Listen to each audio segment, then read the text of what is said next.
Praise the lord. మన ప్రభువును ప్రియ రక్షకుడైన యేసుక్రీస్తు నామములో ఈ టీవీ ప్రోగ్రాం ద్వారా వీక్షిస్తున్న మీకును మీ కుటుంబాలకును ప్రభు యొక్క సమాధానము తోడైండును గాక. ప్రియమైన బిడ్డలారా, మరి అనునిత్యము మరి మీ యొక్క ఫోన్ ద్వారా మాకు తెలియజేస్తున్నారు, ఆధ్యాత్మికంగా బలపరచబడుతున్నారని తెలియజేస్తున్నారు. అందులో బట్టి నేను ఎంతో సంతోషపడుతున్నాను. మీ ప్రార్థన స్తుతులు కూడా మాకు తెలియజేస్తున్నారు. మేము మీ కొరకు ప్రార్థన చేస్తున్నాం. అనేక మంది పరిచర్య విషయంలో కూడా గొప్పలిపుతున్నారు.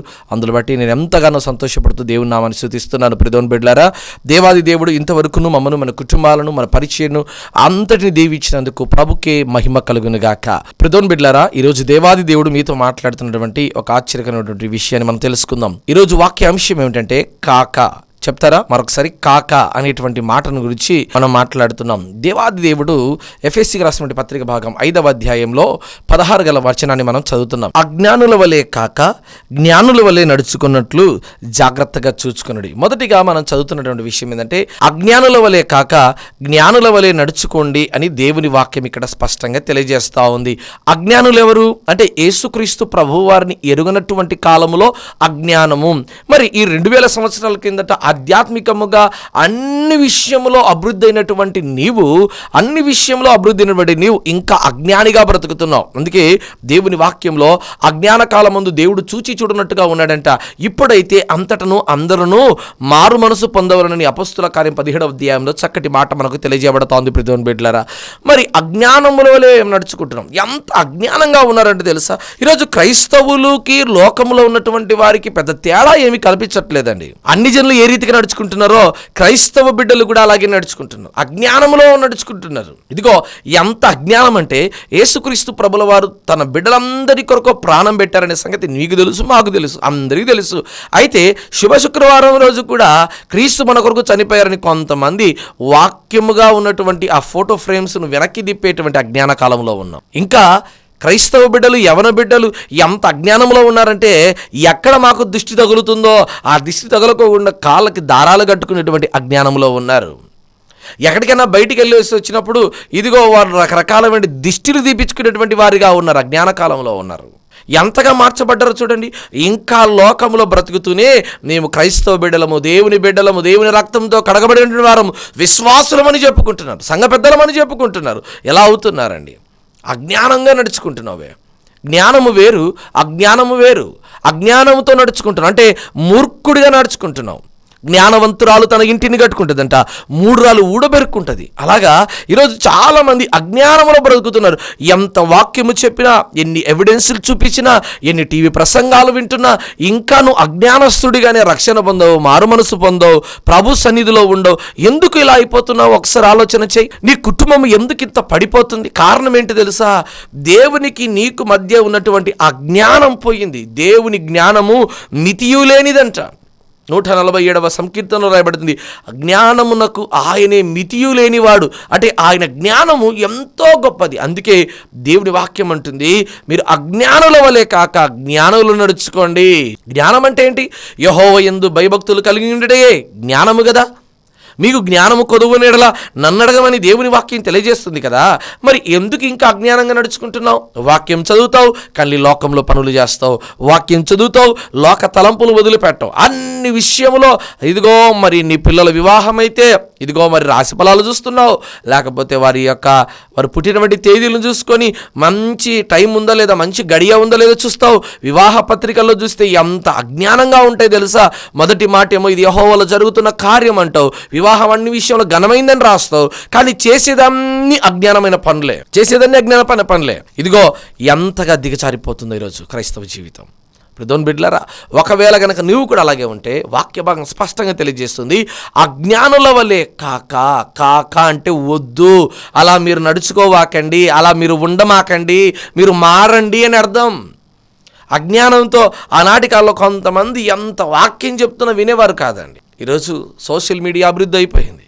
యేసుక్రీస్తు ప్రభుల వారు ఈ లోకంలో ఎక్కడ ఎలా సంచరించారో ప్రతిదీ కూడా ఐ విట్నెస్తో మన కంటి ముందు కనబడుతుంది. మనం ఆ దేశాన్ని వెళ్ళకపోయినా అలాంటి వీడియోలు సమస్తం మన కళ్ళ ముందర కనబడుతున్నాయి. ఎంత అజ్ఞానంగా బ్రతుకుతున్నావు తెలుసా? ఎంత మూర్ఖుడిగా ప్రవర్తిస్తున్నావు తెలుసా? నువ్వేమో మంచి ఉద్యోగస్తుడివి, నేను ఎవరినో తెలుసా, మంచి గవర్నమెంట్ ఎంప్లాయీ అంటావు, కానీ లోకంలో బ్రతికినట్టే బ్రతుకుతావు, లోకం నడుచుకున్నట్టే నడుచుకుంటావు. ఏ మాత్రము లోక సంబంధమైన విషయాల్లోనే మునిగి తేలుతూ ఉంటావు, కానీ జ్ఞానం నడుచుకోరు. బుద్ధిమంతులైతే ఆకాశములోని జ్యోతుల వలె జ్ఞానుల వలె నడుచుకోండి. తూర్పు దేశపు జ్ఞానులు యేసుక్రీస్తు ప్రభుల వారిని వెతుక్కుంటూ వచ్చారు. అజ్ఞానస్తులు ఈరోజు లోకాన్ని, యేసు ప్రభుని వెతుక్కోకుండా లోకాన్ని వెతుకుతున్నారు. జ్ఞానులు యేసయ్యను వెతుకుతూ వచ్చారు, అజ్ఞాని లోకాన్ని వెతుకుతూ పోతున్నాడు. మరి నువ్వు జ్ఞానివా అజ్ఞానివా? జ్ఞానివైతే యేసు ప్రభుని వెంబడించు. యేసు ప్రభు ఎక్కడ ఉన్నారో ఆయనను తెలుసుకునేంత వరకు వెళ్ళు. చూడండి, యేసు ప్రభుని తెలుసుకునేంత వరకు వెళ్ళండి. అప్పుడే నీ కుటుంబం దీవించబడుతుంది, అప్పుడే నీ కుటుంబం రక్షణలోకి నడిపించబడుతుంది. ప్రియమైన బిడ్డలారా, అలాంటి కృప నీకు కావాలి. చూడండి, మరొక మాటను కూడా చూద్దాం. ఎలా ఉండకూడదో దేవుని వాక్యం స్పష్టంగా తెలియజేయబడుతోంది. మొదటి యోహాను గారు రాసిన పత్రిక భాగము 3వ అధ్యాయం 18 గల మాటను చదువుతున్నాం. చిన్నపిల్లలారా, మాటతోనూ నాలుకతోనూ కాక క్రియతోనూ సత్యముతోనూ ప్రేమింతుము. చాలామంది జీవితాల్లో మాటలు కోటలు దాటిపోతాయంట. వాస్తవానికి ఏమంటుందంటే, మాటలు కోటలు దాటుతాయి కానీ క్రియలు మాత్రం ఇంటి గడప దాటవంట. మాటలు ఎలా దాటుతున్నాయంటే కోటలు దాటిపోతాయి. వాడు చెప్పే మాటలు వింటే ఇక భయభ్రాంతులైపోతాయి. అది చేస్తా, ఇది చేస్తా, దేవుని కొరకు నాకున్న సమస్తాన్ని విడిచిపెడతా, నేను వెంబడిస్తా, ఈ వాక్యం నాకు గుచ్చుకుంది, ఈ వాక్యం నాకు తగిలింది, నేను చెయ్యను అంటాడు. అది కొద్దిసేపే. మాటలతో కాక క్రియలతో కావాలా? మాటలు ఎవరేం చెప్తారండి? చూడండి, మనకు దేవుడు 2 కాళ్ళు ఇచ్చాడు కదా. మొదటి కాలు విశ్వాసం అయితే, రెండవ కాలు క్రియలు. ఒక కాలు ముందుకేసామంటే, విశ్వాసం అనే కాలు ముందుకేస్తే ఆటోమేటిక్గా వెనక ఉన్నటువంటి మరో కాలు ముందుకేయాలి. అదే క్రియలు ఉండాలి, విశ్వాసం ఉండాలి. విశ్వాసము లేకుండా దేవునికి ఇష్టడైనట అసాధ్యమని ఎలా చెప్పబడుతుందో, క్రియలు లేని విశ్వాసం కూడా మృతమే. మరి దేవుని వాక్యం చెప్తా ఉంది, మీరు మాటలతో, కొంతమంది మాటలు చెప్తారండి, మాయ మాటలండి. ఈరోజు మాయ మాటలు చెప్పేది ఎవరు తెలుసా? అబద్ధికుడైనటువంటి లూసిఫర్, సాతానుగాడు. అవ దగ్గరికి వచ్చి ఏమని చెప్పాడు? మీరు చావనే చావరు అని చెప్పాడు. మరి ఏదేను తోటలో మొదలుకొని ఈ రోజు వరకు ప్రతి ఒక్కరు చనిపోతానే ఉన్నారు కదండి. అపవాది చెప్పింది సత్యమైతే, అపవాది చెప్పింది నిజమే అయితే, వాడు ఏం చెప్పాడు? ఈ పండు తినేడలా మీరు చావనే చావరన్నారు. దేవుడు ఏం చెప్పాడు? ఈ పండు మీరు తింటే తప్పకుండా చచ్చిపోతారన్నాడు. మరి ప్రభు మాట నిజమా, అపవాది మాట నిజమా? మీరే ఆలోచన చేసుకోండి ప్రియమైన బిడ్డలారా. ఈరోజు మాటలతో కాదు దేవుని రాజ్యం, క్రియలతో కావాలి. క్రియలు లేని విశ్వాసం మృతము. క్రియలు కావాలి. అబ్రహాముకు విశ్వాసం ఉందని ఎలా తెలియబడిందంటే, తన ఒక్కగానొక కుమారుణ్ణి దేవునికి బలిగా పెట్టడాన్ని బట్టే, ఆ క్రియలను బట్టే ఆయన అబ్రహాము విశ్వాసములకు తండ్రిని పిలవబడ్డాడు. హల్లెలూయా. కాబట్టి ప్రియమైన బిడ్డలారా, ఈరోజు నీకు విశ్వాసంతో పాటు మాటలతో కాదు, క్రియలతో. నేను నిన్ను రెచ్చగొడుతున్నాను అనుకుంటున్నామో తెలియదు, కానీ నేను చెప్పే మాట ఏంటంటే, మాటలతో కాదు, చేతలతో చేసి చూపి. ఒక ఆయన అన్నాడంట, చూడు నేను కలెక్టర్ని అవుతానడంట. కలెక్టర్ అవుతా అని చెప్పడం చాలా ఈజీ, దాని కొరకు అహర్నిశలు ప్రయాసపడడం చాలా కష్టం నాన్న. ఒక ఇండ్లును కూల్చడం చాలా ఈజీ, ఒక ఇంటిని కట్టడం చాలా కష్టం. మాటలతో కాదు దేవుని రాజ్యం, క్రియలతో కావాలి. అందుకే ప్రభు చెప్తున్న మాట తెలుసా? వాని క్రియల చొప్పున ప్రతి వానికి సిద్ధపరిచిన జీతం నా యొద్ద ఉన్నది, ఇదిగో నేను త్వరగా వచ్చుచున్నాను. కనుక ప్రియమైన బిడ్డలారా, మొదటిది అజ్ఞానుల వలె కాక జ్ఞానుల వలె నడుచుకోండి అని మొదటి మాట చెప్తున్నాడు. రెండవ మాట ఏమిటంటే, మాటలతోనూ చేతలతోనూ కాదు, క్రియలతో చేసి చూపించు. అబ్రహాము, అయ్యా నీ ఒక్కగానొక కుమారుని నాకు బలిగా పెట్టంటే పెడతా. చాలామంది అంటారు, అయ్యా నా కుమారుని నీకు ఇస్తాను ప్రభు అంటారు. ఇస్తా అంటే ఇది చాలా ఈజీ. ఇచ్చి చూపించు, చేద్దాం. ఇచ్చి శోధించు ప్రభుని. అయ్యా నీ సేవ కోసం మేము ఎంతో కొంత సాయం చేయాలనుందయ్యా, కానీ చేయలేకపోతున్నాం ప్రభు. ఏం చేయమంటారు పాస్టర్ గారు అంటారు. ఇచ్చి శోధించమని ప్రభు చెప్పాడు. ఇవ్వకోకుండా కాదు నాన్న, ఇచ్చి శోధించు ప్రభుని. ఈరోజు మాటలతో కాదు, చేతలతో, క్రియలతో, సత్యముతో ప్రభుని ప్రకటించు. నేను మారు మనసు పొందుతా, నేను త్రాగుడు వదిలిపెడతా, జూదం వదిలిపెడతా అని మాటలతో కాదు, చేతనైతే చూపించో. నాకు ఇన్స్టాగ్రామ్, ఫేస్బుక్లో ఇవ్వద్దు, సోషల్ మీడియాతో నా టైం అంతా వృధా అయిపోతుందని చెప్పడం కాదు, చేతనైతే దాన్ని తీసేసిరా చూద్దాం. నాకు ఈ సెల్ ఫోన్ వద్దు, లేకపోతే ఈ కమ్యూనికేషన్ సిస్టంలో ఏది నాకొద్దు, నేను బైబిల్ పట్టుకొని బ్రతుకుతా అని అనడం చాలా ఈజీ, కానీ దాని ప్రకారం నడుచుకోవడం చాలా కష్టం. చూడండి మరొక మాటను కూడా, మరి యోహాను గారు రాసినటువంటి 3వ పత్రిక భాగం 1వ అధ్యాయం 11 గల మాట. ప్రియుడా, చెడ్డ కార్యము కాక మంచి కార్యమును అనుసరించి నడుచుకొనుము. మరొక మాటను కూడా ఇక్కడ తెలియజేస్తున్నది ఏం తెలుసా? ప్రియుడా, ఇదిగో జ్ఞాపకం చేసుకో, చెడ్డ కార్యము కాక మంచి కార్యము. మంచి కార్యం అంటే ఏంటి? నువ్వు సత్క్రియ చేస్తే ఆటోమేటిక్గా నీ తల పైకి ఎత్తబడుతుందని కయ్యనుతో దేవుడు చెప్పాడు ఆదికాండం 4వ అధ్యాయంలో. అయితే ఇక్కడ చెడ్డ కార్యం కాదు. చెడ్డ కార్యం ఏందండి? చాలామంది చేస్తారు. మంచి క్రియ చేయడం అంటే చెడ్డ పేరు తెచ్చుకోవడం ఎంతసేపు, మంచి పేరు తెచ్చుకోవడం చాలా కష్టం. ఒకరి దగ్గర చెడ్డ అవ్వడం ఎంతసేపు అండి? ఒక దగ్గర చెడ్డగా నడుచుకోవడం ఎంతసేపు అండి? మంచిగా నడుచుకుందామండి. చేతనైతే మంచిగా నడుచుకో. చెడ్డ కార్యము కాక మంచి కార్యము చేయి. మంచి కార్యం ఏది? మంచి క్రియ. ఇదిగో బట్టలు లేని వారికి వస్త్రాలు ఇచ్చావా? ఆకలిగా ఉన్నవానికి అన్నం పెట్టావా? ఇదిగో దాహం అనేవాడికి నీళ్ళు ఇచ్చావా? ఇది మంచి కార్యం. చెడ్డ కార్యం ఏంటండి? ఒకరి మీద పడి కొట్టడం చెడ్డ కార్యం నాన్న. ఈరోజు ఇదిగో మా ధర్మం అంటున్నారు చూసేవా, కొట్టేది ధర్మం కాదు. కొట్టుతున్న వాడిని అడ్డుకుంటూ చూసేవా, అది మంచి కార్యం. ఒకరిని దూషించడం మంచి కార్యం కాదు, ఒకరిని దూషిస్తున్న వారికి అడ్డుగా నిలబడడం మంచి కార్యం. ఈరోజు మంచి కార్యం చేసేవాడు ఎక్కడ ఉన్నాడండి? మంచి కార్యం చేసేవాడు ఎక్కడ ఉన్నాడు? మంచి అనేది ఎక్కడ కంటి ముందర ఎక్కడ కూడా కనిపించడం లేదు. ప్రియదేవుని బిడ్డలారా, ఎక్కడ కూడా కనిపించట్లేదు. మంచి కార్యం చేయి, మంచి పేరు తెచ్చుకో. బలా మంచి దాసుడా అన్నాడు. నువ్వు కొంచెంలో కూడా నమ్మకంగా ఉన్నావు కనుక మిక్కిలి ఎక్కువలో కూడా నమ్మకంగా ఉంటావు అన్నారు. ఈరోజు కొంచెంలోనే నమ్మకంగా లేవే, ఎక్కువలో ఎలా నమ్మకంగా ఉంటావు? చూడు ఎంతగా దూరం అయిపోయావో ప్రభుకి, ఎంతగా ప్రభుకి దూరం అయిపోయావో. ఎన్ని దినాలు అయిపోయిందో నువ్వు మంచి కార్యం చేయక. ఎవరైనా నీ దగ్గరికి వచ్చి అయ్యా అతను ఎలాంటి వాడు అంటే, అబ్బబ్బబ్బబ్బో అతని గురించి చెప్తున్నావా, భలే చెడ్డోడండి అని అనే మంచి పేరు తెచ్చుకున్నావా? ఎంత చెడ్డ పేరు. నీ తండ్రి ఎంత మంచి పేరు తెచ్చుకున్నాడు, నీ తల్లి ఎంత మంచి పేరు తెచ్చుకుంది. అలాంటి కడుపున పుట్టిన నీవు ఎలాంటి పేరు తెచ్చుకుంటున్నావు ఒకసారి ఆలోచన చేయి.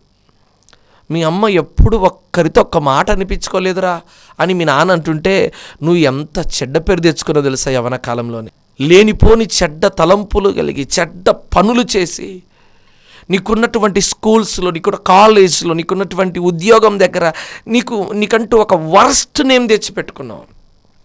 మీ నాన్నగారు ఎలా బ్రతికారు, మీ తల్లిగారు ఎలా బ్రతికారు? వాళ్ళు మంచి మంచి క్రియలు చేశారు, దాన ధర్మాలు చేశారు. కానీ నువ్వేమో చెడ్డ క్రియలన్నీ చేసి చెడ్డ పనులు తెచ్చుకొని ఎలా పుట్టావే తల్లి నా కడుపునని బాధ పెట్టే రీతిగా ఉన్నాము.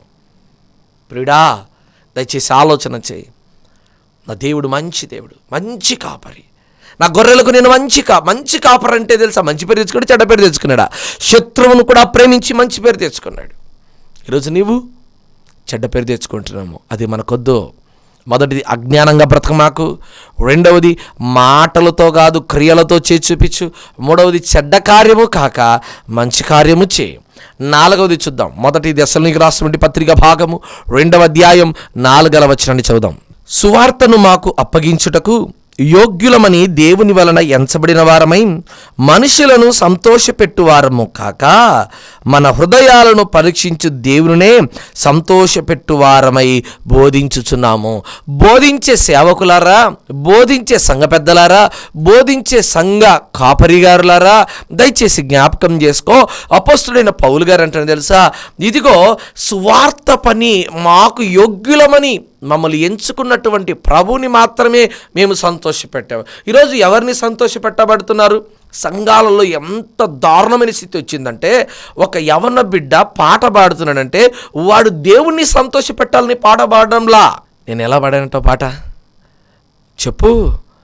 ఒక అమ్మాయిని అడుగుతున్నాడు, ఒక అబ్బాయి అంటాడు, నేను ఎలా పాడని చెప్పు. అమ్మాయిని సంతోషపెట్టాలనేటువంటి పాట పాడేవాడు, అబ్బాయిని సంతోషపెట్టాలని పాట పాడేటువంటి ఆడపిల్లలు రాలేదు ఈరోజు సంఘంలో. ఎవరిని సంతోషపెడుతున్నావు? కొంతమంది కానుకలు ఇస్తూ ఉంటారు మనుషుల్ని సంతోషపెట్టాలని. పౌలు గారు సెలవిస్తున్నారు, మనుషుల్ని సంతోషపెట్టువారము కాక దేవుణ్ణి సంతోషపెట్టాలి. సేవలో ఎవరో ఏదో అనుకుంటారని ఇదిగో కొంతమంది ఇవ్వాల్సినటువంటి కానుకలు వస్తూ ఉంటాయి, అవి రాకపోతే ఏమైపోతుందో, వాళ్ళు లేకపోతే సంఘంలో బయటికి వెళ్ళిపోతే ఏమవుతుందో అని వారిని పొగుడుతూ ఉంటారు. వారిని పైకెక్కించడాలు, కిందికి దించడాలు. అయ్యో జాగ్రత్త ప్రియదేవుని బిడ్డలారా, దేవుని మాట జ్ఞాపకం చేసుకో. ఏమని చెబుతుంది తెలుసా? మనుషుల్ని సంతోషపెట్టువారనైతే నేను క్రీస్తు దాసుడను కానేరడు అంటున్నాడు అపోస్తలుడైన పౌలు గారు. నేను మనుషుల్ని సంతోషపెట్టువాడనా? అయితే నేను క్రీస్తు దాసుడను కాదు.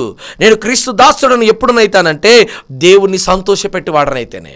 ఈరోజు దేవుని సంతోషపెడుతున్నావు నువ్వు? ప్రభుని సంతోషపెడుతున్నావా, మనుషుల్ని సంతోషపెడుతున్నావా? మా నాన్న ఏమనుకుంటాడో, మా అమ్మ ఏమనుకుంటుందో, వాక్యం బోధించేటప్పుడు వాళ్ళు ఏమనుకుంటారో, వీళ్ళు ఏమనుకుంటారో, అది కాదండి కావాల్సింది. దేవుని మాత్రము సంతోషపెట్టు. దేవా, నా మాట, నా నోటి మాటకు తోడుగా ఉండు నాయన. యథార్థవంతమైనటువంటి మాట, రెండంచుల వాడి కలిగినటువంటి ఖడ్గము కలిగినటువంటి మాట నా నోట ఉంచు నాయన ప్రభు అని చెప్పి ప్రభు దగ్గర వేడుకున్నానా. ప్రభు దగ్గర వేడుకో. ప్రభువా, నువ్వు మాట్లాడు నాతో, నేను మనుషులను సంతోషపెట్టు. చూడండి, మనుషులు ఎలాంటి వారంటే, జాగ్రత్త గమనించుదాం. మనుషులు ఎలాంటి వాళ్ళంటే, వాళ్ళు కోరుకున్నది మనము తెచ్చిపెట్టామంటే, ఉదాహరణకు బట్టలైనను, తిండైనను, వాళ్ళకి కావాల్సినటువంటి సెల్ ఫోన్ కానీ, ఆభరణాలు కానీ, ఏదైనా కానీ వాళ్ళు కోరుకున్నది మనం తెచ్చిపెడితే మనల్ని మంచి అంటారు. అదే వాళ్ళు అడిగినది నువ్వు తీసుకురాకపోతే నిన్ను చెడ్డవాడు అంటారు.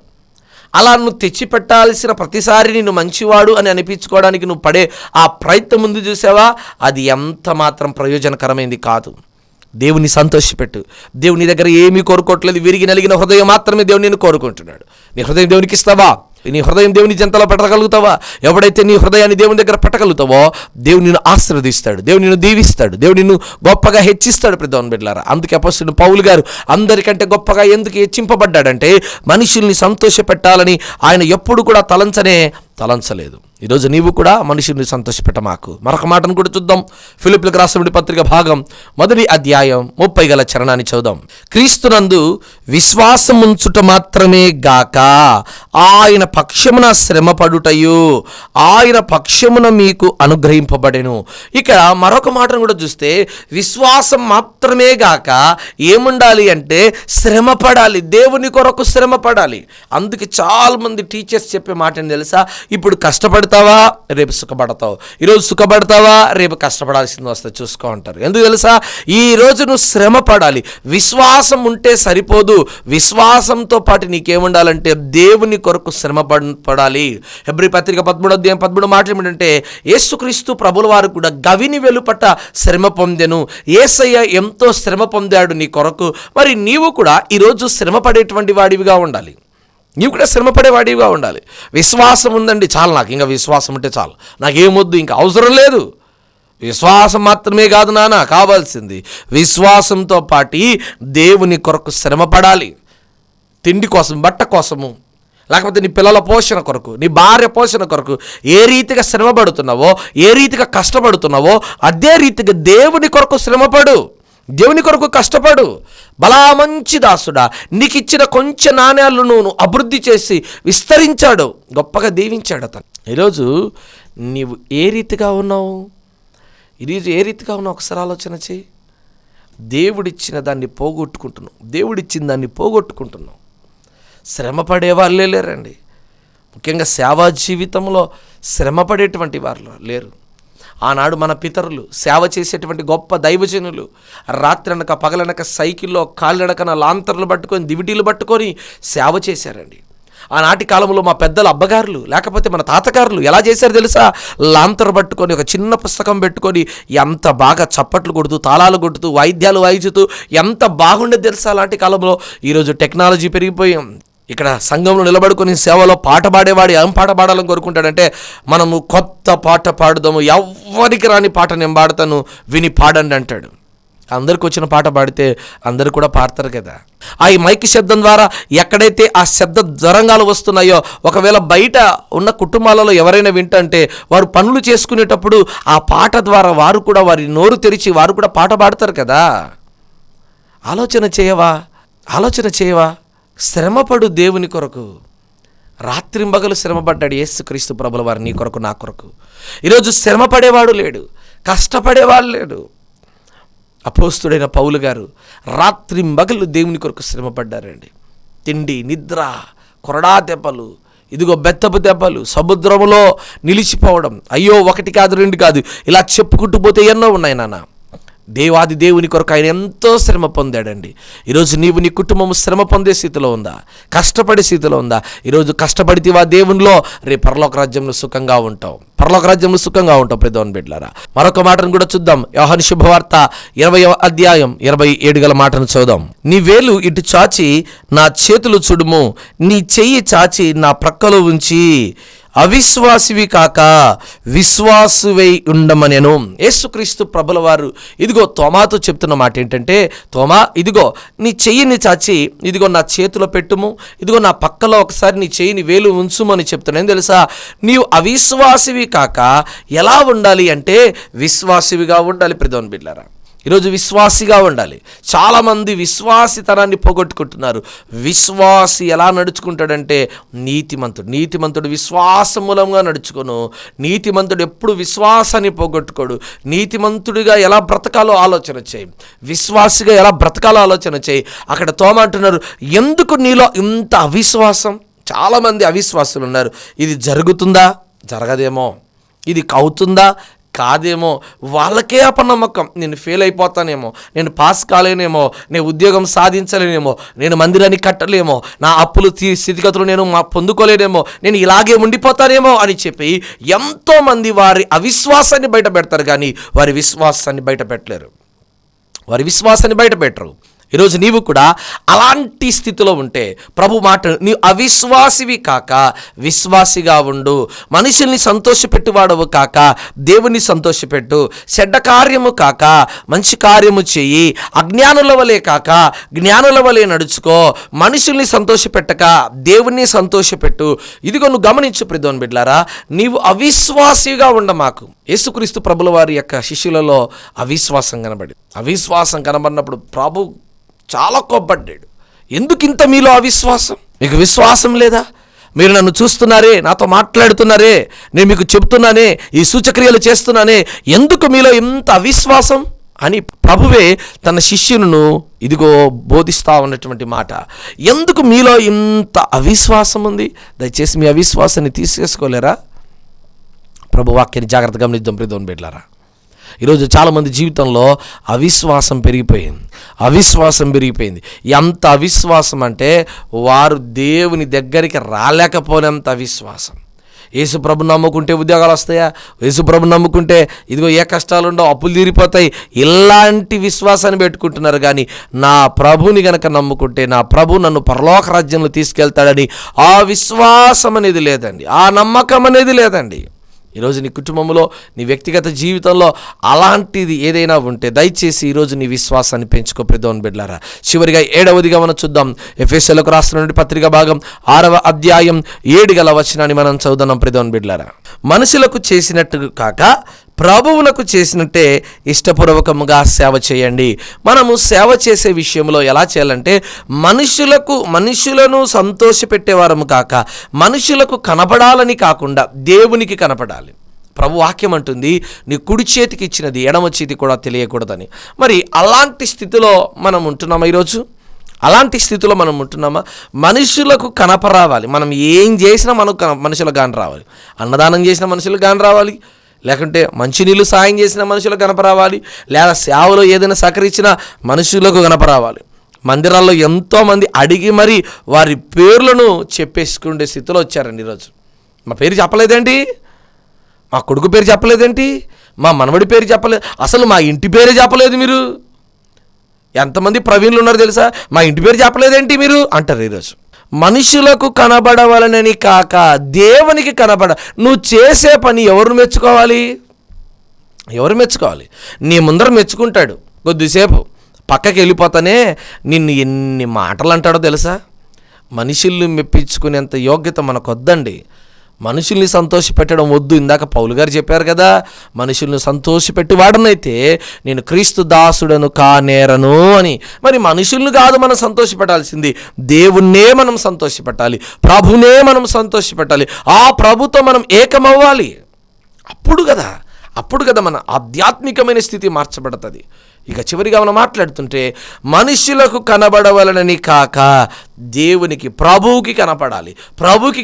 నువ్వు ఇచ్చే కానుకైనా, నువ్వు చేసే ప్రార్థనైనా, రహస్యమందు చూచుచున్న నీ తండ్రి నీకు ప్రతిఫలం ఇవ్వాలంటే నువ్వు గదిలోకి వెళ్ళి రహస్యంగా ప్రార్థన చేయి. నువ్వు చేసే ప్రతి పని ప్రభు మెచ్చుకోవాలి. నువ్వు ప్రార్థన చేస్తున్నావా? అయితే ప్రభు మెచ్చుకోవాలి. నువ్వు పాట పాడితే ప్రభు మెచ్చుకోవాలి, మనుషులు కాదు.